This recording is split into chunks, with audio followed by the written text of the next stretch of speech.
The editorial boards of two newspapers, now both of them owned by former President Trump media ally Rupert Murdoch, are condemning the former president for his inaction on January 6th. The New York Post editorial board's headline reading this: Trump's silence on January 6th is damning. The Wall Street Journal's headline read, "The president who stood still on January 6th." Vice Chair of the House Select Committee on January 6th, Liz Cheney, pointing this out during an interview on Murdoch-owned Fox News. Look, it's not just me that is saying that Donald Trump is unfit for office. It's other entities owned by Rupert Murdoch. It's the New York Post in their editorial on Friday. It's the Wall Street Journal said the same thing after our hearing on Thursday night. Joining us now, CNN senior political analyst John Avlon, CNN political commentator Ana Navarro, and former Republican congressman and former presidential candidate Joe Walsh. It's interesting to hear her say that, but I wonder, do you think it matters if Fox News isn't saying it? Well, she's saying it on Fox News, so I think that matters. And look, first, my admiration for Liz Cheney just grows by the day, right? This woman will follow Donald Trump to the gates of hell if she has to. And she will make it her life's purpose to make sure that he's not president of the United States again. Look, I think people are coming, Republicans even, conservative Republicans, Trump supporting conservative Republicans are coming to the realization this man has a ton of baggage. It is undeniable. And that has been a feat and a task that's been achieved by the January 6th committees. And there are others who don't have that level of baggage. There are others who are not going to go down in history as complicit in promoting an insurrection and a coup against the United States. My respect for Liz Cheney equals that, but Liz Cheney's going to lose in a month, and she's probably going to lose overwhelmingly. If Sean Hannity comes out and says what the Wall Street Journal said, Donald Trump's unfit and he shouldn't run again, then I'll pay attention. The Wall Street Journal isn't where Republican-based voters are right now. This is still Trump's party. I think we all need to slow down. Yeah, but look, I think people who wondered at the beginning, will these hearings have any impact? Are there people who are persuadable? The answer is yes. And the fact that the editorial board's move of the New York Post, of the Wall Street Journal, is an indication of that. I agree with you.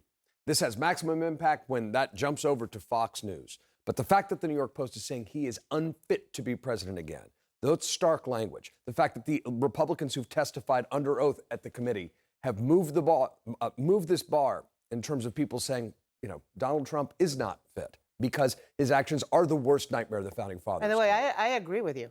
Listen, I live in Florida, and as popular as Ron DeSantis is with the Republicans in Florida, I think that if it was a head-to-head between Ron DeSantis and Donald Trump, who, by the way, is also from Florida, where every nutcase has gone to live in the last few years. But anyways, I digress. I think in a head-to-head, Donald Trump would probably still beat DeSantis, even though he is incredibly well-liked. This isn't surprising. I mean, Republican insiders don't want Trump to run.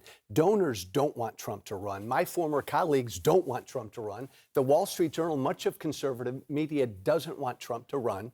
But until voters say that, and I don't see that happening, he's going to announce in a month. And in 2016, none of those people wanted Trump to run either. Exactly. Well, the difference is, Joe, that a lot of those colleagues you speak of and the donors have been silent about it because they're scared, because there's still a great deal of fear of Donald Trump because of the base. And what's significant about the editorial board speaking up very clearly is that they're clearly not scared anymore. We have a little more of Liz Cheney talking to Jake Tapper. Let's listen.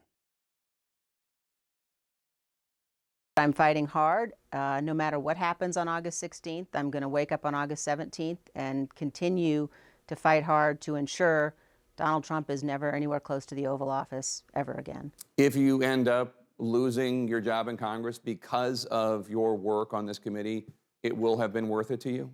There's no question. I believe that my work on this committee is the single most important thing I've ever done professionally. So that's Liz Cheney talking about what you were just talking about, Joe, the very real possibility that she might lose in this primary in just a few weeks. And she might, and she still thinks it's worth it.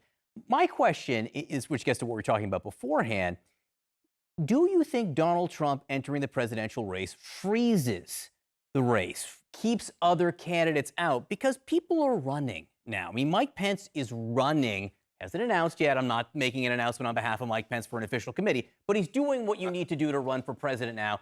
Ron DeSantis is sort of doing what he needs to do to run for president right now. There are other Republicans doing the same. Does he freeze the field, Trump, if he gets in? Not entirely. That's a change. It is a change. But look, this has all been happening in slow motion, but people, it's been an open secret, right? People are saying, look, I'm going to start building my committee, but hopefully Donald Trump doesn't get in. Some of them are past the point of no return because they're never going to get the Donald's, good graces. And that's what some of them have been hoping for. If I build something and he doesn't get in, maybe I'll get his support. That's a fool's errand from the beginning. But you will see some folks get in, and there's a whole bunch more waiting in the wings. It's one of the open secrets. Well, I absolutely think Ron DeSantis gets in whether Trump runs or not. I think there's a strange frostiness that's developed between the two of them. It's going to be very interesting to see how it plays out during DeSantis' re-election campaign, which is this year. I'm waiting to see if Donald Trump at some point comes out and says, he's being disrespectful to your president. Are you going to vote for a man who hasn't committed to endorse your precedent if I decide to run? And I don't know what that's going to mean in Florida. We saw what Trump's words meant in Georgia when it came to those Senate races. So I think that's going to play out. I think Ron DeSantis is, as you say, far too gone. He's built up a team.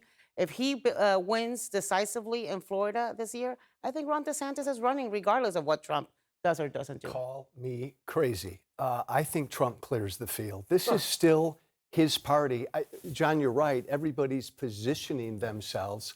But, man, he still owns the voters right now. And once he's out there doing this thing and he's criticizing these people, it's slow down. Slow down. Mike Pence, who is he positioning himself with? I mean, look, people like me are always going to see him as a complicit coward who did nothing but lick Trump's boots for 4 years. And people who love Trump are always going to see him as complicit with, what they see as a rigged election. Is that not an endorsement? You didn't endorse Mike Pence. Just to be clear, that wasn't a Trump I have Pence to tell you, endorsement. I find Mike Pence saying that we have to look forward and not look back. In other words, move on from January 6th.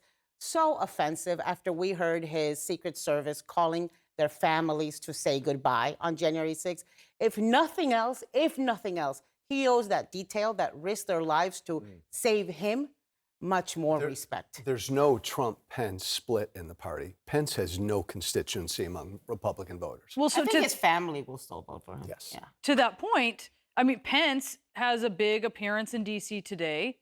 Trump has one tomorrow. And then this comes on the heels of appearances they made recently in Arizona, where they have endorsed different gubernatorial candidates. And there's a bit of a proxy war that's playing out. But you say, no, there isn't. Apparently, this is a one-sided war. Pence may not be chummy with Trump anymore, but there's no split in the party. Mike Pence has no constituency among Republican voters. None.